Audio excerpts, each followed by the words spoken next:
بسم اللہ الرحمن الرحیم الحمدللہ ہمارا مسند امام اعظم رحمۃ اللہ تعالی علیہ کا سبق جاری و ساری تھا، اور ہم نے گزشتہ سبق کے اندر کتاب الصوم کی کچھ آخری احادیث ہم نے پڑھی تھی، اور ایک آخری حدیث نظر کے بارے میں تھی۔ تو آج کتاب الحج شروع کر رہے ہیں، تو انشاءاللہ یہ ہمارا آخری کتاب ہے جو ہمارے نصاب کے اندر داخل ہے۔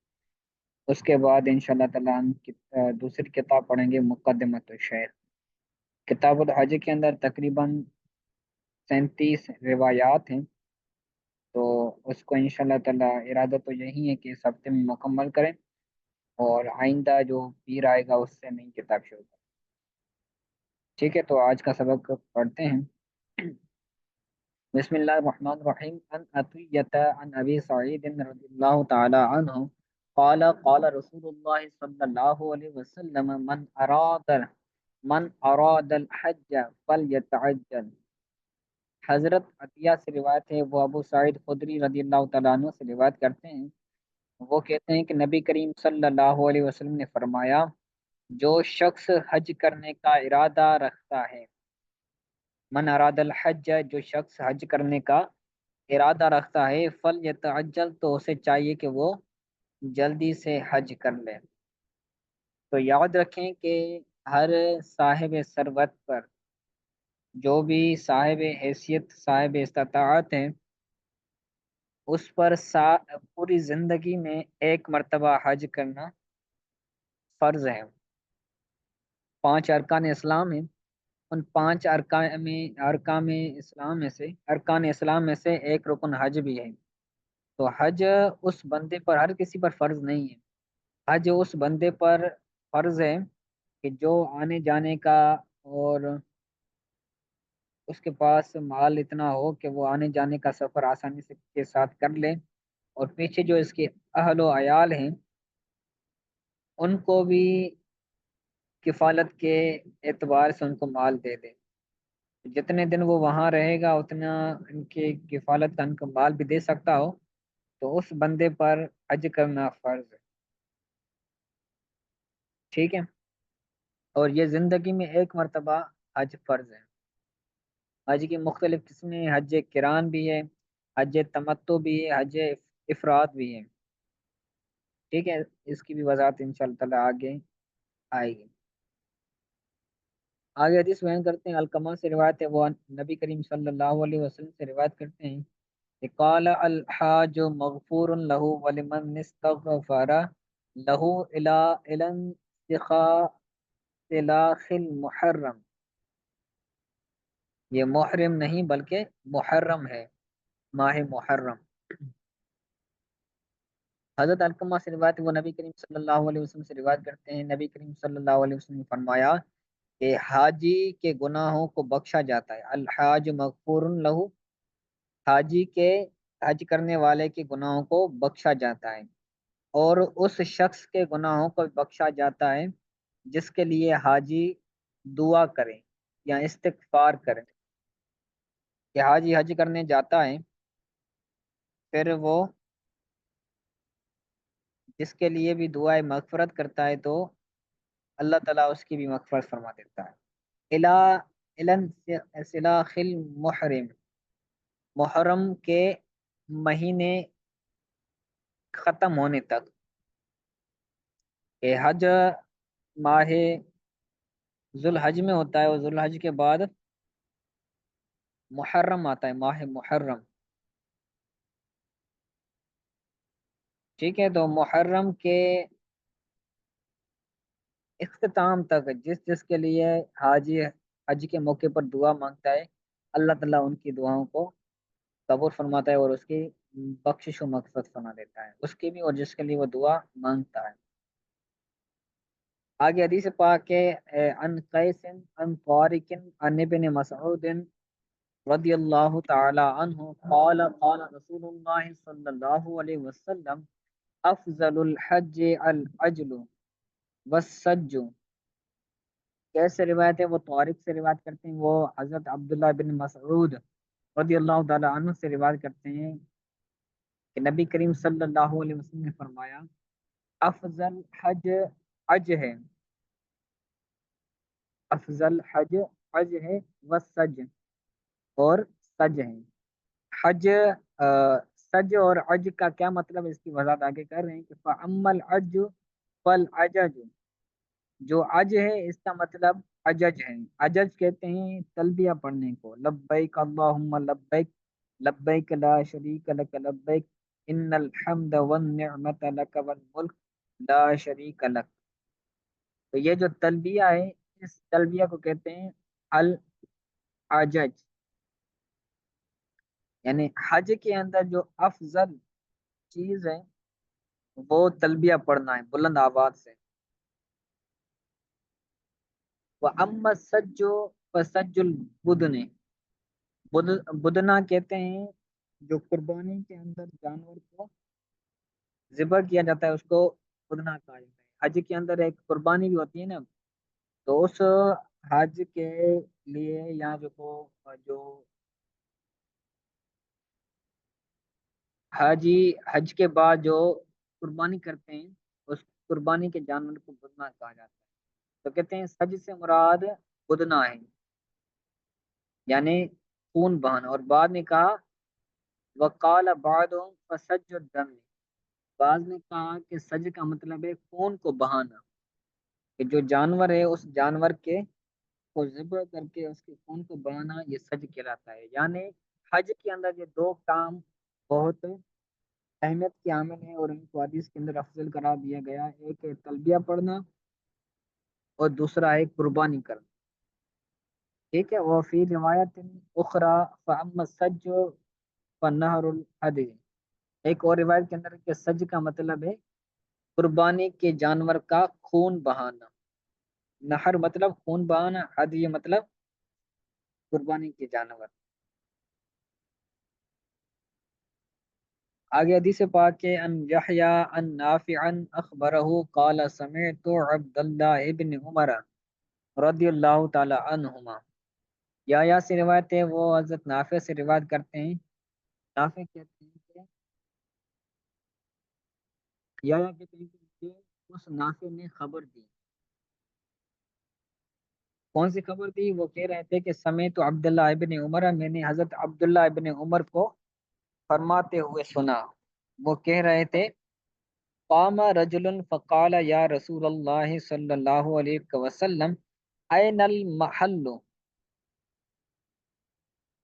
کہ اے حضرت عبداللہ ابن عمر فرما رہے تھے کہ ایک شخص حضور صلی اللہ علیہ وسلم کی بارگاہ میں کھڑا ہوا، قام رجل، ایک شخص حضور کی بارگاہ میں کھڑا ہوا، اس نے حضور صلی اللہ علیہ وسلم کی بارگاہ میں عرض کیا کہ یا رسول اللہ، احرام باندھنے والا شخص کہاں سے احرام باندھے؟ عین المحل، یہ محل نہیں ہے بلکہ محل ہے، دونوں طرف پڑھ سکتے ہیں۔ اگر محل کہیں گے تو اس کا مطلب ہوگا احرام باندھنے والا، اگر محل کہیں پڑھیں تو یہ ظرف ہوگا اور اس کا مطلب ہوگا جس جگہ احرام باندھا جاتا ہے۔ تو سرکار علیہ الصلوۃ والسلام کی بارگاہ میں عرض کی یا رسول اللہ، جب بندہ حج کرنے کے آئے یا کرنے کے لیے آئے یا عمرہ کرنے کے لیے آئے تو بندہ احرام کس جگہ باندھے؟ تو سرکار علیہ الصلوۃ والسلام نے فرمایا قال يحل اهل المدینہ من ذی الحلیفہ ويحل اهل العراق من العقیق ويحل اهل الشام من الجحفہ ويحل اهل نجد من کرن۔ سرکار صلی اللہ علیہ وسلم نے فرمایا کہ جو اہل مدینہ ہیں، مدینے والا ذوالحلیفہ پر احرام باندھے گا، تو یہ میقات کا بیان ہے، ان کو میقات کہا جاتا ہے جس جگہ رک کر بندہ احرام باندھتا ہے، تو اس مقام کو میقات کہا جاتا ہے۔ تو ٹوٹل میقات 5 ہیں، اور اس حدیث کے اندر 4 میقات بیان کیے گئے ہیں۔ تو جو اہل مدینہ ہیں، تو وہ اہل مدینہ جب حج کرنے کے لیے آئیں گے تو وہ ذوالحلیفہ میقات پر احرام باندھیں گے۔ وَيُحِلُّ أَهْلُ الْعِرَاقِ مِنَ الْعَقِيقِ، اور جو عراق سے آئے گا وہ میقات عقیق، اس پر کیا کرے گا؟ احرام باندھے گا۔ اور جو وَيُحِلُّ أَهْلُ الشَّامِ مِنَ الْجُحْفَةِ، اور جو اہل شام ہے، شام جہاں شام کے اطراف سے آئیں گے حج کرنے کے لیے، تو وہ جحفہ میقات پر احرام باندھیں گے۔ وَيُحِلُّ أَهْلُ نَجْدٍ، اور جو اہل نجد سے آئے گا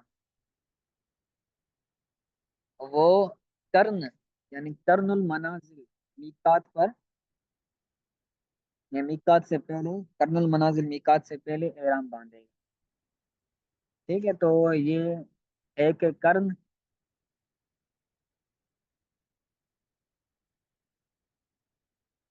دوسرا ہے عقیق، تیسرا ہے جحفہ، اور پانچواں ہے ذوالحلیفہ، چوتھا ہے ذوالحلیفہ، اور پانچواں ہے یلملم۔ آگے والی حدیث کے اندر پانچوں میقات کا ذکر ہے۔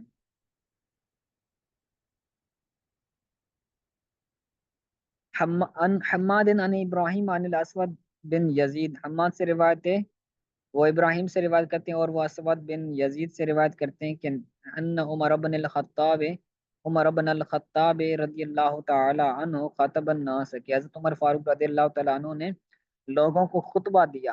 فقال من اراد منکم الحج، پھر فرمایا کہ تم میں سے جو شخص حج کرنے کا ارادہ کرتا ہے، فلا یحرمن الا من المیقات، تو تم میں سے کوئی بھی شخص احرام نہ باندھے مگر میقات پر۔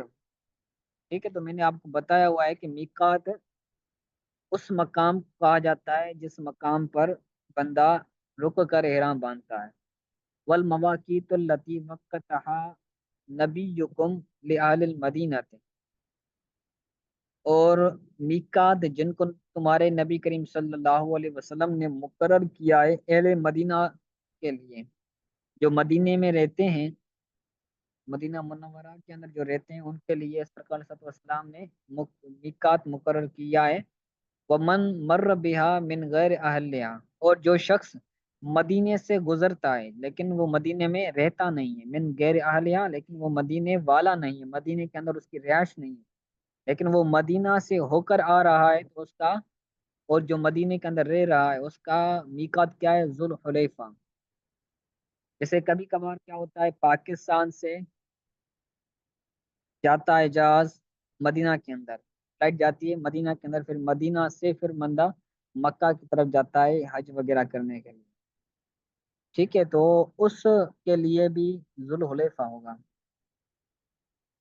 ولی اہل شام و من مر بها من غیر اہلها الجحفہ، اور جو اہل شام ہے، شام میں رہتا ہے اور جو شام سے ہو کر آتا ہے اگرچہ وہ اس میں نہ رہ رہا ہو، تو اس کے لیے بھی جحفہ، میقات جحفہ ہے۔ ولی اہل نجد و من مر بها من غیر اہلها قرن، اور جو نجد والا ہے، جو نجد میں رہتا ہے، اور جو شخص نجد میں سے تو نہیں ہے لیکن نجد سے ہو کر آتا ہے، من مر بها من غیر اہلیہ، اس کا مطلب ہے کہ جو اس شہر کا نہ ہو، اس علاقے کا نہ ہو، لیکن اس سے گزر کر مکہ یا مدینہ آ رہا ہے، مکہ آ رہا ہے، تو اس کے لیے کیا ہے؟ کرن، کرن المناظر میقات ہے۔ والے والے اہل الیمن، وہ جو یمنی ہیں، جو یمن میں رہتے ہیں، ومن مر بها من غیر اہلیہ یا لملم، اور جو یمن میں رہتا ہے یا یمن سے ہو کر مکہ کی طرف آتا ہے، تو اس کے لیے بھی یا لملم میقات ہے۔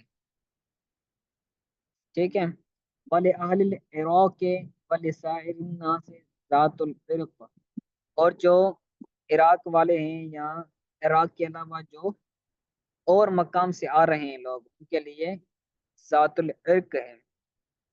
تو یاد رکھیں کہ یہ لملم پاکستان، پاک و ہند کے لیے جو میقات ہے وہ یہ لملم ہے، اور اگر بندہ مکہ یا مدینہ، مدینہ جا مکہ جا رہا ہے حج کے لیے یا عمرہ کے لیے ڈائریکٹ، تو وہ یلملم میقات پر سے پہلے اس کا احرام باندھنا یا احرام کی نیت کرنا اس کے لیے ضروری ہے، اور احرام کے کپڑے بھی پہننا ضروری ہے۔ تو اسی لیے کوشش کیا کریں جب بھی سعادت نصیب ہو عمرے کی یا حج کی، تو ایئرپورٹ پر یا پھر جہاز کے اندر جب بندہ